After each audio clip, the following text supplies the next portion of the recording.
Good afternoon. I'm at 49 Wesley Street. So they've done a really neat job actually in chasing in all of the new wires. So this is what we call a first fix in England. So as you can see, the whole building has now had its first fix, which means that all the wiring has been chased in.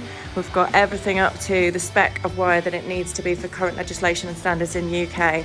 And this will then be certified for 5 years, but you won't need to do anything to it for, decades, basically. They've done a really neat job, believe it or not, in the kitchen, because we were really worried about the tiles, but they've managed to not sort of break any of the tiles, so we can either decide to paint over them as we are with the kitchen and maybe replace the worktops, or we can retile. I think it's going to be easier to paint as we planned originally.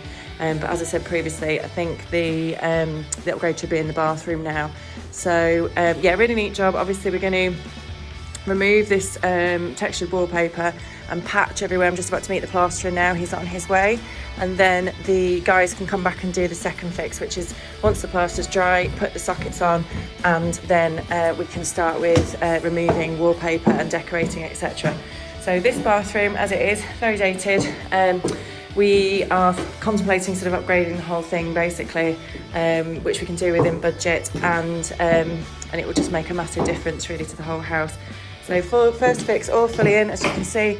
There'll be brand new sockets, brand new light fittings, brand new heaters. This house has a water immersion heating system which heats the water, which we're just due to test as well, because the electric's off the motor. Once it's back on, we'll be able to make sure that the heating is all working fine in terms of hot water.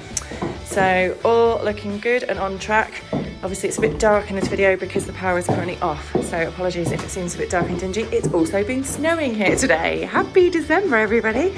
So anyway, we're jolly and happy about it, but these guys have done a good job so far, and swift, and I'm really pleased with everything that's gone on so far. So all good to report here. Checking in with the plaster next, and then for second fix can be on with next week.